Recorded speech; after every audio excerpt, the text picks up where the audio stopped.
Welcome to Pro Mindset Podcast today. This is your host, Craig Domann. My guest today is a football coach, but not your typical football coach.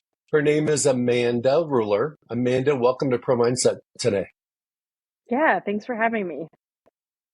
Okay, so Amanda is a running back coach at Central Washington University by way of doing the Bill Walsh internship program with the Seattle Seahawks. And you have a football history. So why don't you share with everyone your story? Yeah, I started out in Canada where I did absolutely every single sport in university. I was on the track team, I was on the soccer team, and made my way on the Canadian bobsled team, the skeleton team. I played Team Canada Women's Worlds Football. I was on Team Saskatchewan, a provincial team for Olympic lifting. So speed and power is my background. And I wanted to parlay that into some sort of coaching for football. And obviously there wasn't a lot of opportunities. So I started doing strength and conditioning because I have my master's in strength and conditioning and exercise physiology, as I am an exercise physiologist. So I said, why don't I become a combine specialist? So I made guys bigger, stronger, faster for the combine and became known in that realm. And from that, I decided, you know what, I'm going to try my hand interning other places and seeing if I can become a real coach. And I got to McMaster University and I was able to be an assistant running backs coach there, and then made my way to the running backs coach the next year and got an internship with the CFL to be an assistant running backs coach just for a little bit there, and then got the Bill Walsh Diversity and Coaching Fellowship with the Seattle Seahawks, which was an amazing opportunity to work as the assistant running backs coach with Chad Morton there with the Seahawks and my mentor, Pete Carroll. That is awesome. So, Amanda, when did you know you wanted to be in the football business? Is this a dream you had as a young girl, or is this something that kind of developed over time? Share with us, what was the genesis of this football dream?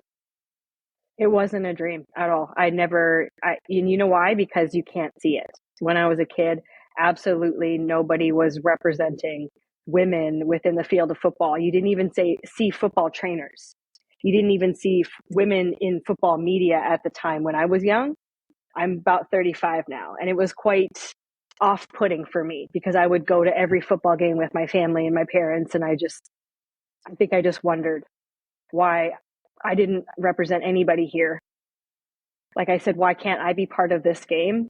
What's going on here? So I think I pushed really, really hard to be part of it ever since then. Like at my school, elementary school, I wanted to play flag football. I'm like, let's do this. Let's start a team.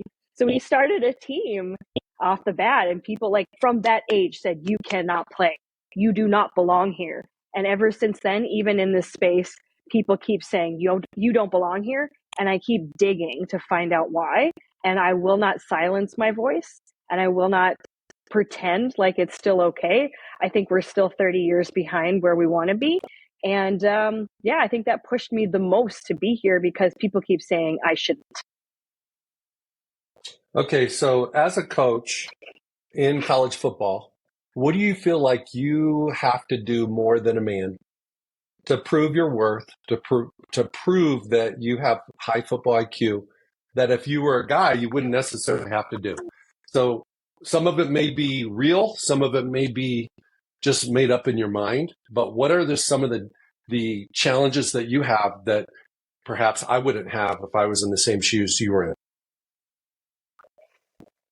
I think any new coach coming in from not experiencing something has to start at the bottom. And I think that's true for myself. Like I actually have to very much start at the bottom, even though I am quite older than a lot of the GAs coming in. And I was told that they're like, you are completely too old, to be a GA. Like I've been told that over and over and over again. So I had to really prove why I belonged here and why I need to be part of the game. And it's because you don't have a lot of people with my background, which I mean my gender, being trained in football. So I have to literally be at the forefront of women getting in the sport. And it's so cool because now you just see tons and tons of women being involved. Like even when I was in high school, I asked if I could even just be the kicker, and they're like, no, obviously not. But now they're inviting people to women to come be the kicker or play whatever position you can. I think that's really awesome because now it's less fighting. But I definitely have to start at the bottom. And I think that's tough for any coach. And it's not just based on my gender. They were just like, yeah, you got to prove your worth. I think anybody starting in a new position has to prove their worth. So I have to be on par. I have to be key. I have to pay attention to details because anybody in that position, if their details are off, then they're not trusted in any task that they're given. Absolutely. One of the things I've seen with football coaching is you spend a lot of time, a lot of hours, sometimes not even, it's not even necessary. They have the GAs and the quality control guys. They have them work, dawn to dust, and more. Let's fast forward 10 years. And let's pretend that you're the head football coach of a university or a program, and you get to instill your culture. You get to instill your guidelines, your philosophies. What is your perspective on just the schedule of the week for the coaches and the staff? Not talking about the players. Yeah, it's actually a really good question because I've been at a couple different levels now. As you know, I was at McMaster in Canada. So the Canadian school, even versus an American school, the American school, you're allowed to have different people that get paid, even like GAs or even some student workers, they get a stipend, stuff like that. Within Canada, it's quite tough because they don't allocate the same budget towards a football program. But if I was to run a program, the coaches need to come in all day long. Like even if whatever you're doing, you have to come in. I would even say very early to very late. You need to dedicate this time to the program. I'm not going to have coaches that come in and are just saying, oh, I can coach at night. If you're going to come in, you have to do the work all day long. You got to draw the scout cards. You got to watch the film. You got to get scripts ready. You have to do every single little element towards the practice gameplay. And I would keep a very intimate staff so that everybody is wearing a hat and feels valued, because that's something I really hope for is autonomy going forward as a coach. And that's all I've ever wanted. And I've found that with great leaders, they delegate and they give autonomy to their best workers. And I want to become that person. I want to become that inspirational leader and head coach that inspires their staff and makes them want to support each other, because we need to be in the office all day, because the challenges that we face are going to face us on the field. You don't need part-time coaches that just come and are just showing up to be on the field. No, I need you to be there all day, putting in the work, make sure we foster a culture going forward. And I learned that from the great Pete Carroll. He showed me what a true leader was all about. And I thank him so much for that kind of mindset. Let's talk about Coach Carroll. He was unbelievably successful at USC, then went to the NFL. I believe he's won 2 Super Bowls with the Seahawks. I'm not 100% sure if it's 2, or if he went to 2 and won 1 and lost 1 on the pass at the 1-yard line. But what's the biggest takeaway that you're bringing with you from Coach Carroll that's going to make the biggest impact on your career? Leadership traits. I couldn't believe how far that actually pushes the athletes. And it is all about the athletes at the end of the day.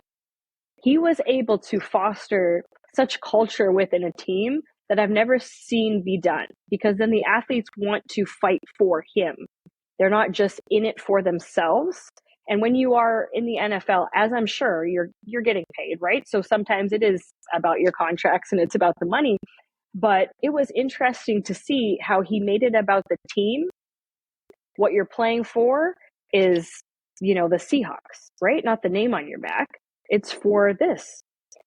And he was able to show that through every single day, having themes and speeches, and people come in and motivate the group in different ways, having everybody tap in. Each door that you came through, it had the Seahawks logo on there and it said tap in. And you had to hit that before you go through team meetings and such. And I thought that was so interesting to see how far he fostered that. And I think that shows you that leadership is top down. And going forward, I will always do that. That people probably say, you know what, that's not for me. I'm just going to play to win. That's cool. But like, I took that opportunity to learn that and take that away. And I'm going to do that going forward. Amanda, as a coach, how do the players have to earn the trust of you, the coach, and then reciprocal, how do you earn the trust of your players as a coach? I think it's really important to earn trust of players, and that's showing that you value what they have to say. Because when I was a player, no matter what sport I was a part of, I think the most valuable coaches I had made me feel heard. And maybe that's just my way of learning or my way of participating in the sport. And I understand you do have to come down hard on some athletes, but I make sure that every one of my athletes' needs are met. So I go, and what do you need personally from me to learn? And that's just showing a mutual respect level. How can I help you get better? Because to me, you're not an expendable person. You're not just a number I can put on a roster, and then when we're done, you're gone. You are a person that's going to help me help you produce. As much as I want you to produce, you want to showcase your skills and your talents. So how do we do that together? So I make sure I foster trust and initiatives throughout the whole entire season, not just the beginning of the season. Checking in with athletes. How is your mindset today? I actually have a mindset check-in every single week I do with athletes, just to see where they're at. And I said it could be anonymous. It's just a piece of paper. Just tell me your mood, energy level, where you're at right now. Can be anonymous, just to give back to me. But those little things at the end of the year, people say that's the biggest thing they took away from me, is I actually cared about the athlete as a human being instead of just a number. No, I like that. You care, players a lot of times don't feel like the coaches really care about them because they are expendable, especially at the professional level. If a player's not getting the job done, the coach can go to the general manager and say, hey, we need somebody else. And that player's gone, the next day. When you say mindset check-in, what are the components in your mind of what that is? What do you said energy, you said a few things, but what are the pillars of a great mindset that you want to make sure your players have? Of course, when I give them that sheet, I put on there, just rank out of 5, your mood, your energy, how much sleep you got, where's your motivation level at, and your soreness. Because I find soreness can sometimes be perceived exertion and not quite sore. For example, a player might have done a heavy lift and their muscles are just tired, but they say, oh, coach, I'm really, really sore. So I actually take in all of those factors and I say, score it out of 1 to 5. And then I add the numbers up if they do put their name on it, and I keep a score. So like it's called a readiness score for me.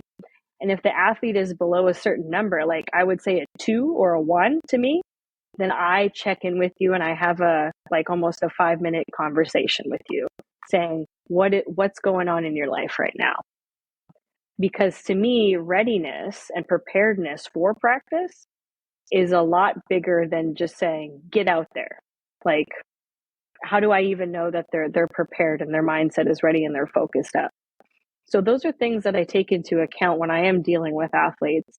And I know right now, because I'm not a head coach or somebody that has a bigger role, I can take the time. I can take the time to do those kind of activities. I do understand if I was to get to a higher level, I might not have the time, but I think I might even delegate that to a student athlete, a student worker for us that might have the time to check in with the athletes and do that kind of mindset check with them, because I found that it's been very valuable. What is your perspective on an athlete's confidence and belief, confidence in what they do and belief in who they are? And when those are low, how do you help an athlete improve their confidence and improve their belief? Yeah, I try to take a back way approach. So if they are feeling not so confident. And I've seen that in a few athletes, right? Maybe they fumbled the ball or something happened where now they're actually silent at practice. I can really sense that. And then, so I try to sit them down and talk with them and say, what would you like to achieve? Or how are we going to win this game this weekend? So I try to backwards engineer it. I try to show them that something that they want. How are we going to win this game? And then they're going to literally tell me, well, I need to practice better, or I need to not fumble the ball. And I'm like, oh, interesting. How can we not fumble this week? Like, well, maybe we should do more ball security drills. Like, wow, that sounds fun. So then when I add the ball security drills in, they felt heard. They're excited to do it because they know they have to get better. And it's going to add to the result on the weekend when we win. So it's just fostering the initiative of being heard, being well received, and that improves overall self-esteem.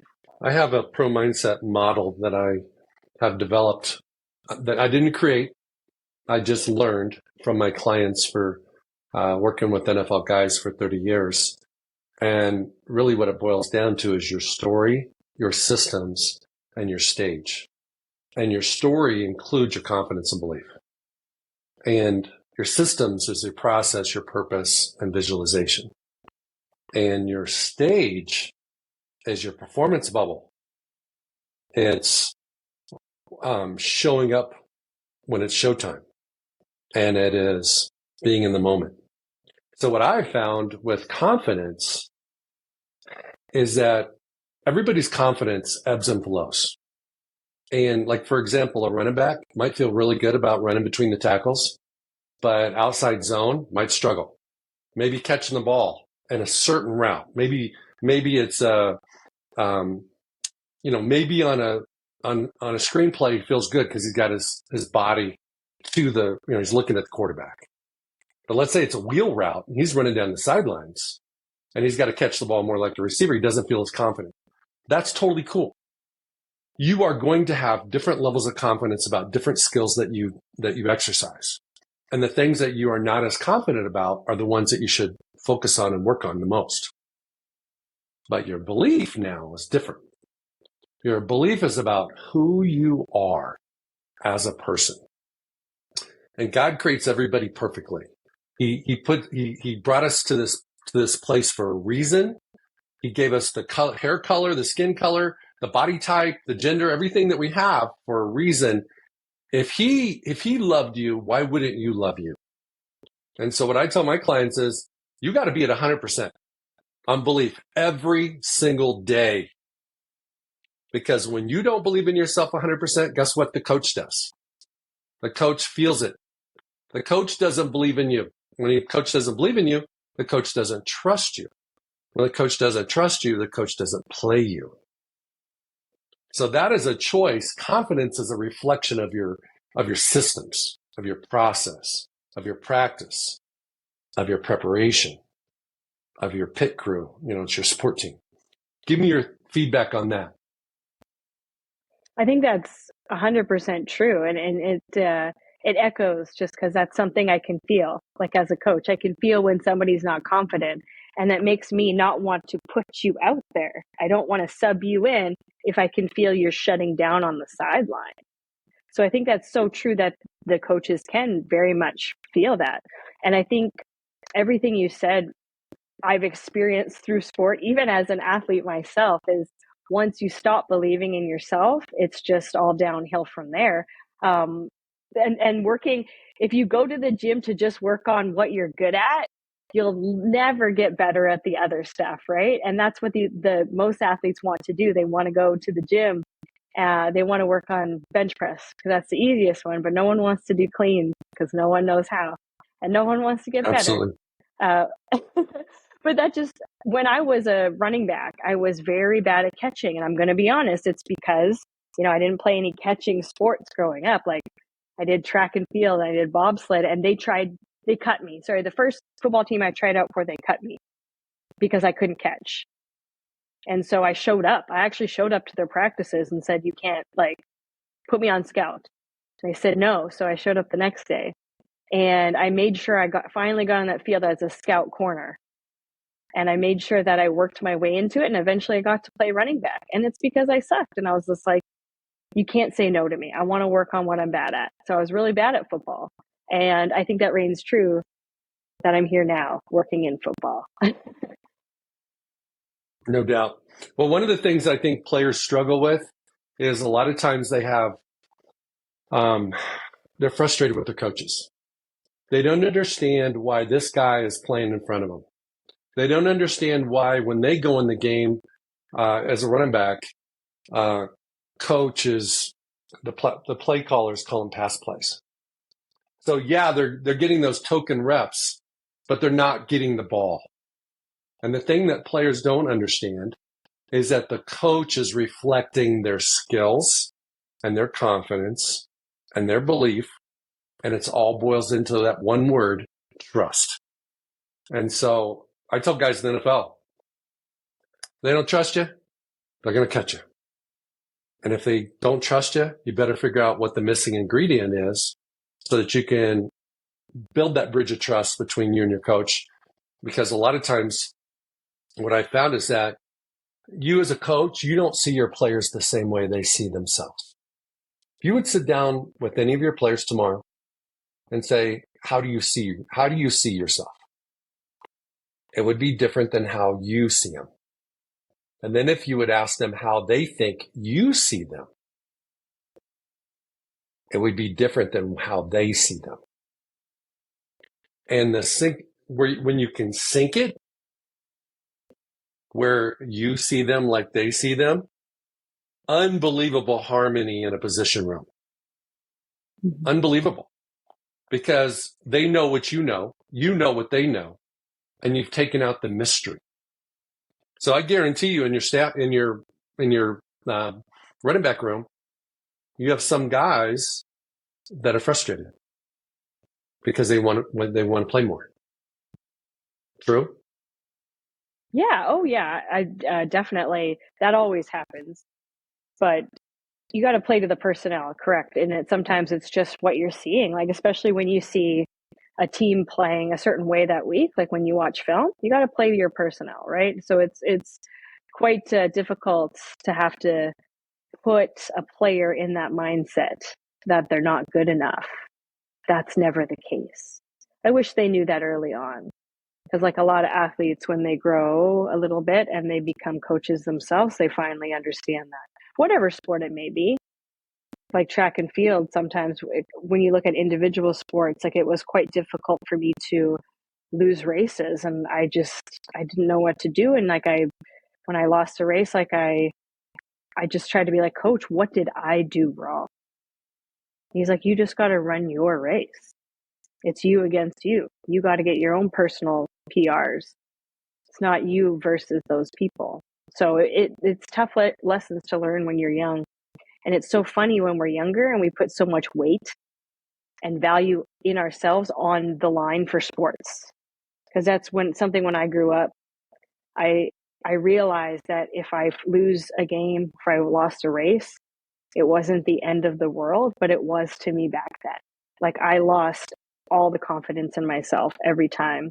So this mindset stuff is very important to me because I had performance anxiety off of my performance every time. Two thoughts. One is, if you train your athletes to be their best and it's not enough, can they do better than that? If you train them to be the best and if they've done everything they can, then they have done enough.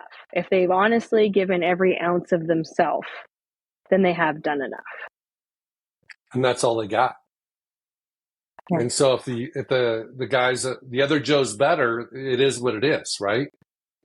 And what too many people do is they try to compare themselves to the next person, and they're trying to beat that person instead of being their best. And if you're your best, most of the time it's going to be good enough.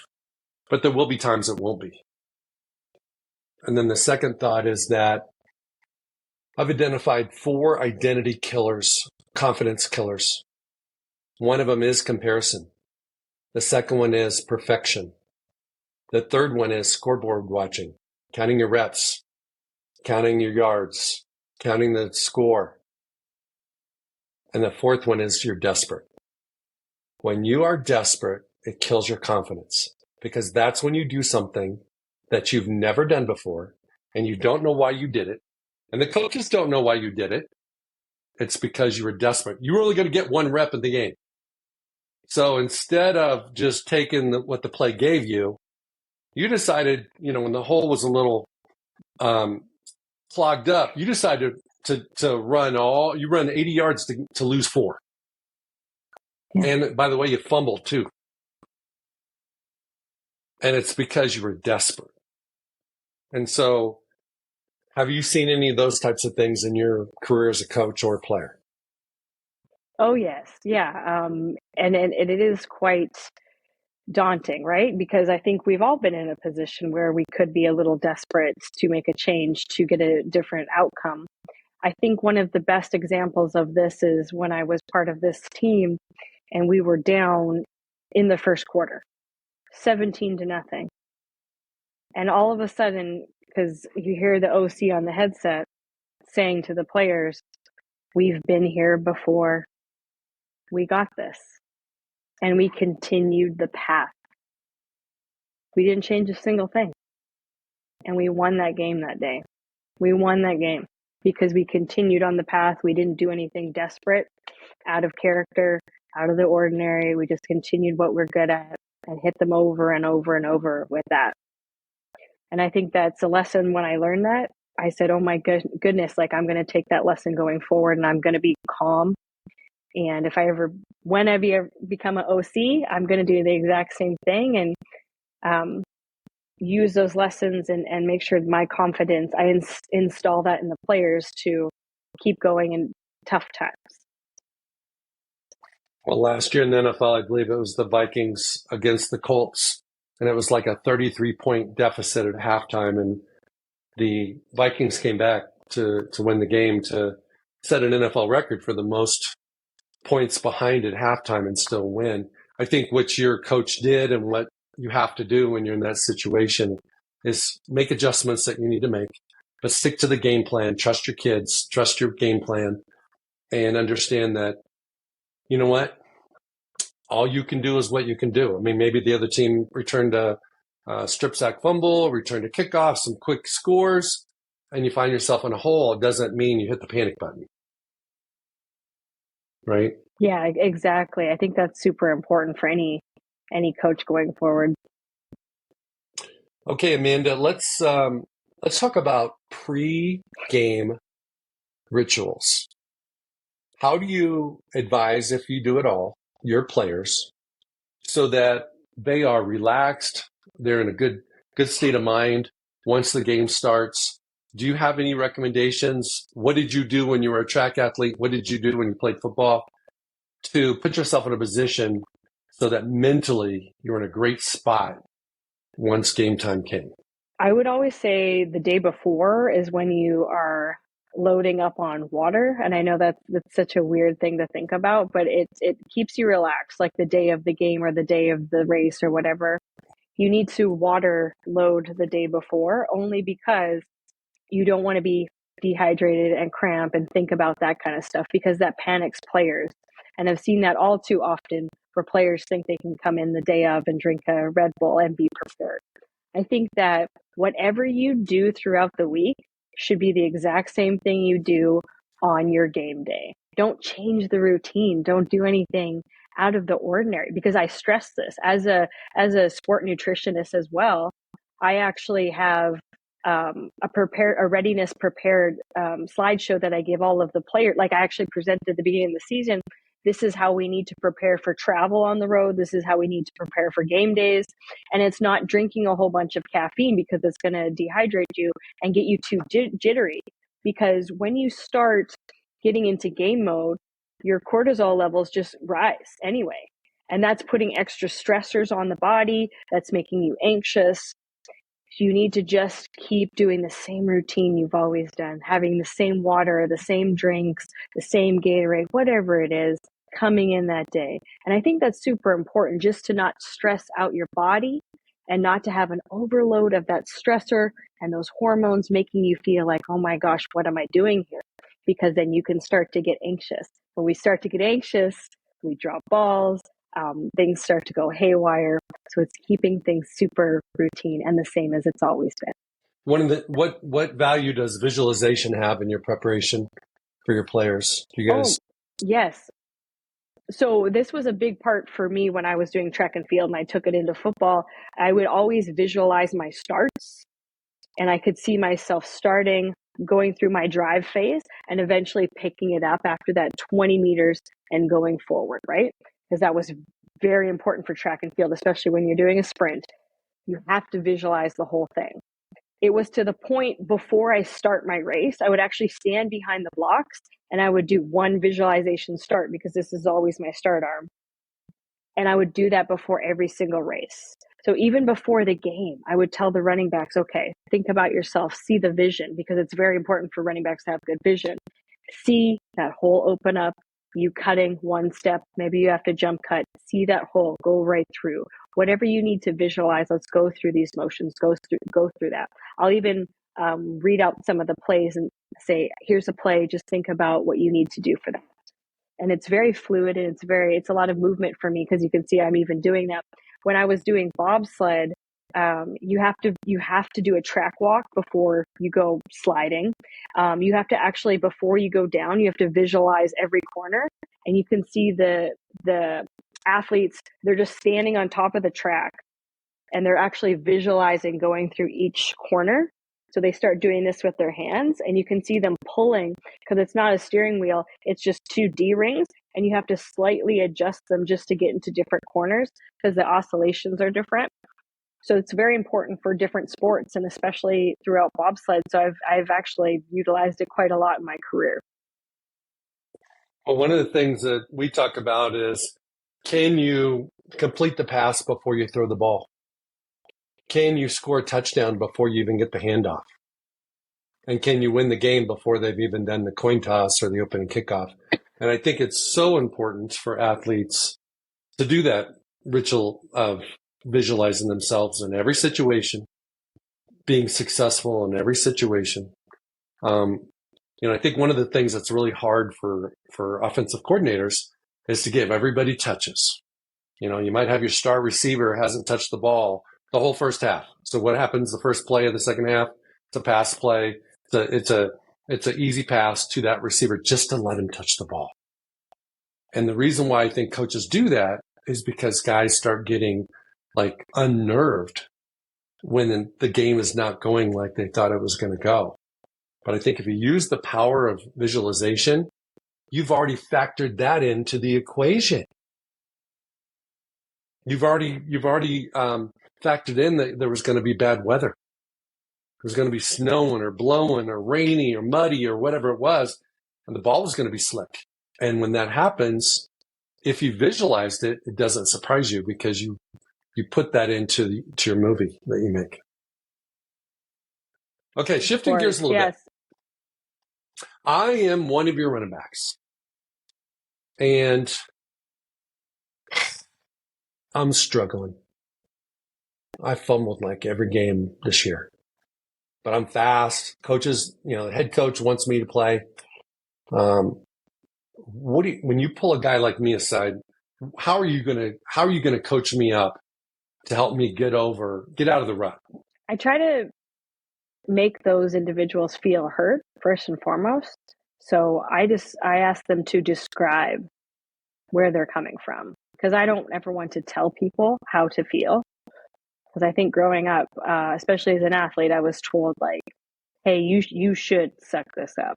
You should feel better. You should. And I don't think anyone should ever be told how to feel. I think that's nuts. So I actually say, how are you dealing with this situation that you're going through?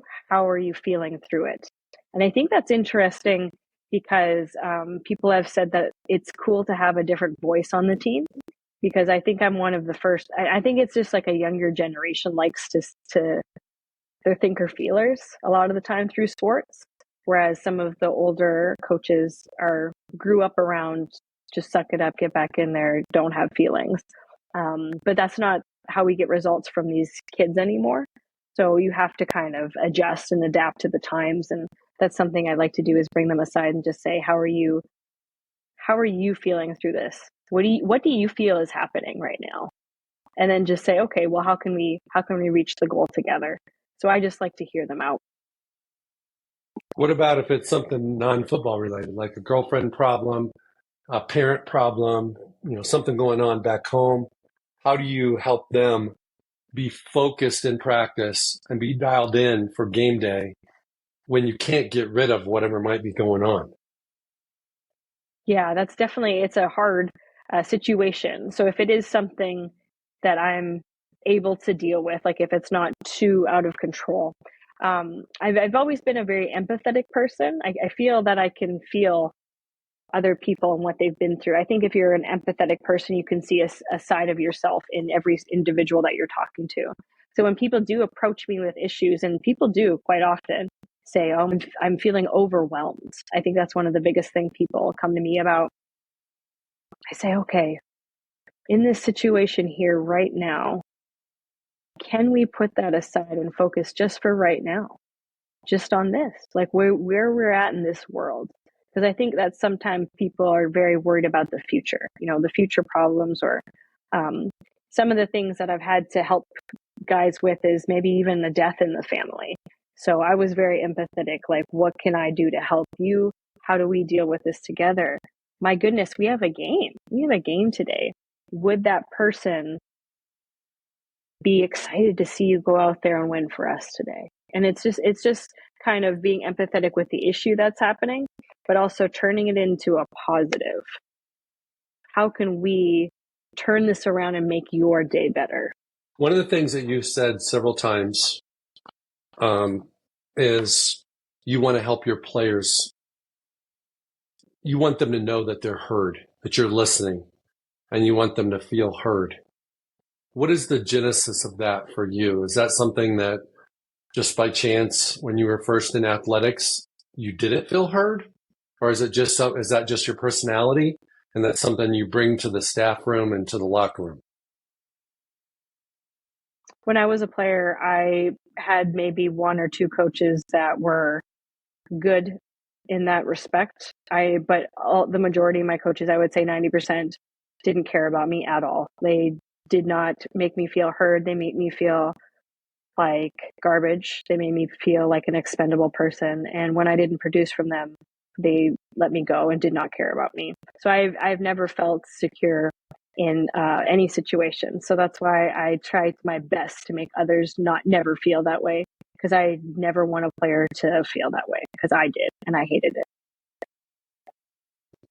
it.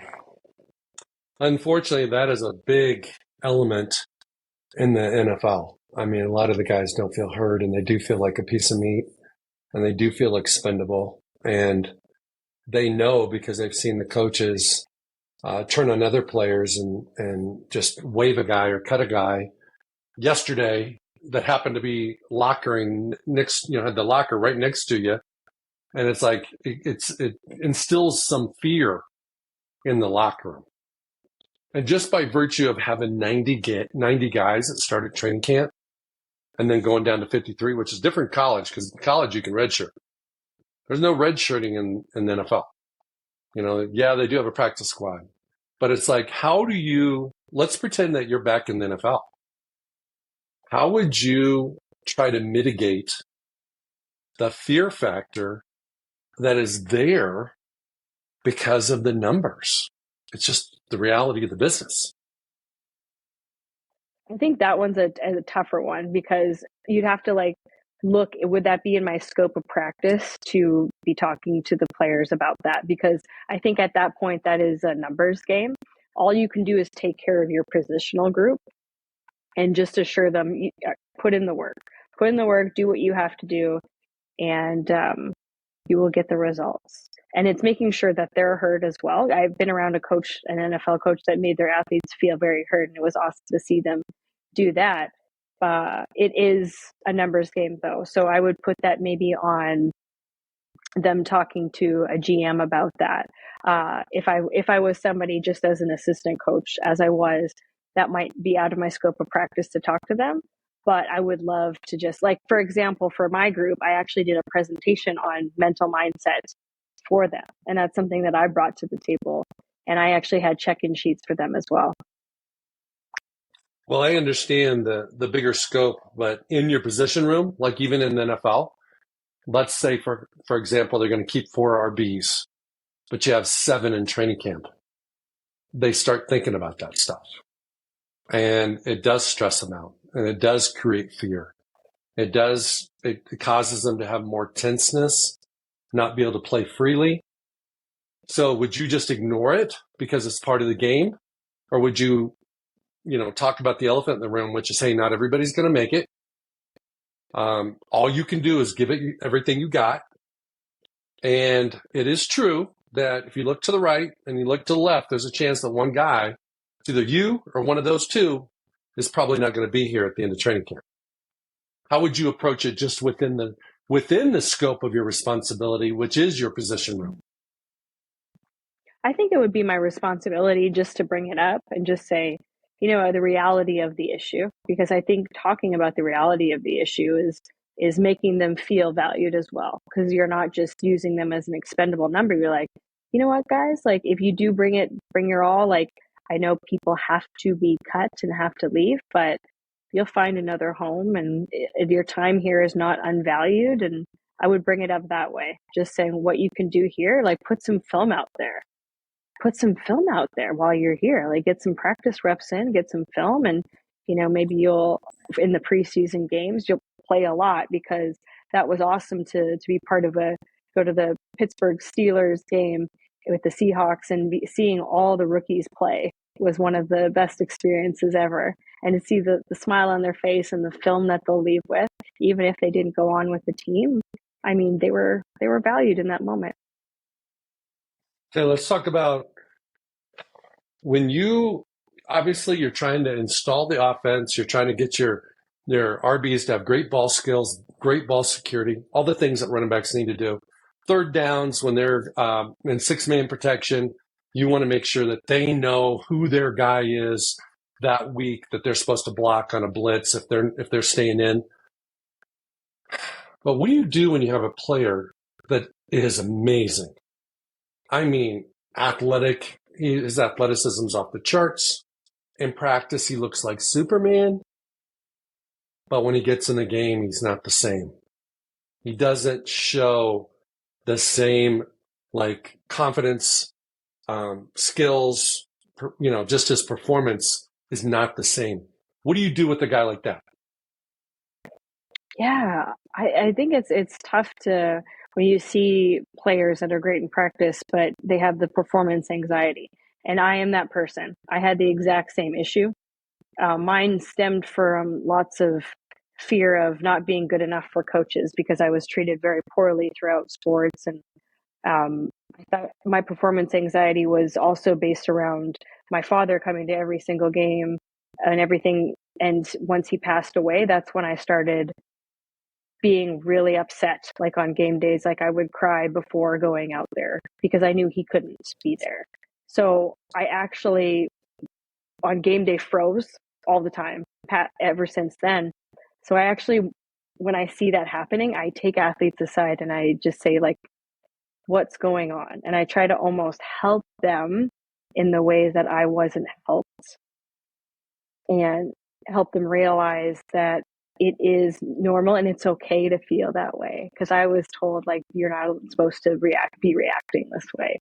So I try to make it normalize the situation and help them mitigate the issue that way by saying, hey, like, it's just another day. No one's going to love you less if you don't perform. So let's get out there and do it. Generally, what I see with coaches is they emphasize the things that they wished their coaches would have emphasized. And if they weren't recognized for doing something that they did really well, they make sure that they recognize the players that do that really well, because they weren't recognized for it when they did it. And so there's a lot of compensation that goes on between when you're a player, you become a coach, and then you're managing and coaching and teaching players, is you have a lot of recall from your past. And so, like, I represent coaches in the NFL, and it's kind of interesting when I talk to them and I ask them, hey, what do you think about so-and-so? And they don't like the guy.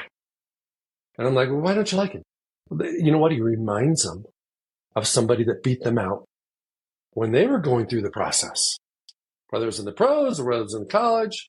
And so there's a lot of bias built into sport.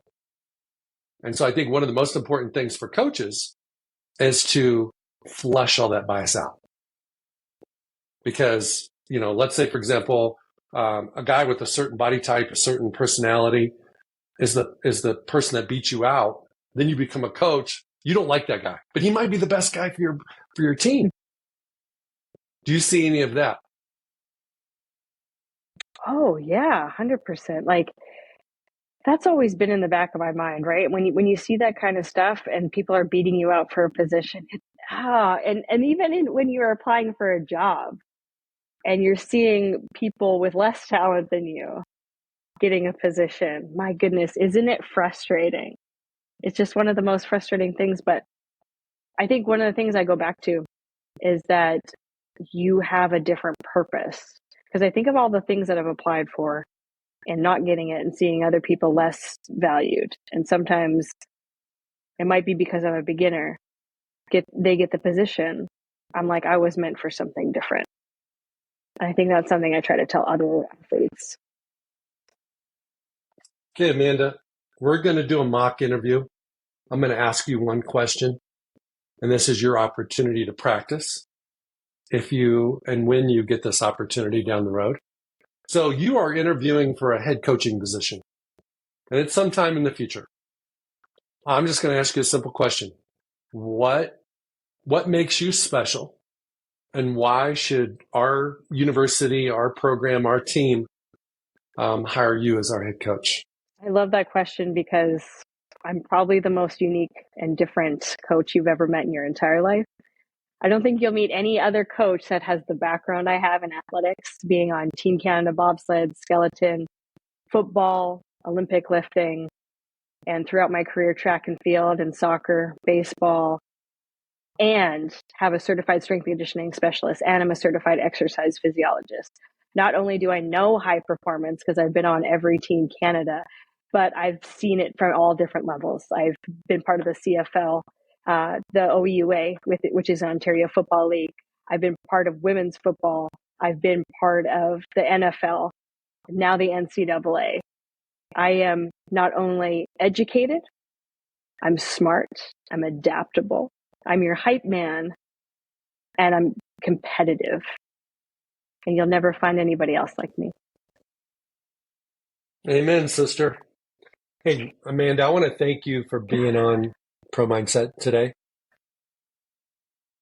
And I want to wish you nothing but the best in your coaching career, wherever you want to go. I hope you go there and farther. We would like to collaborate with you on this podcast. And so you'll get an email at some point in time, probably maybe a couple days before we put it out, so we can do it jointly so we can maximize the exposure. Okay? Any questions, comments, or thoughts? No, awesome. Thanks for having me. You are welcome. Hey, it's Craig Domann, the host of Pro Mindset Podcast. I want to thank you for listening or watching today's show.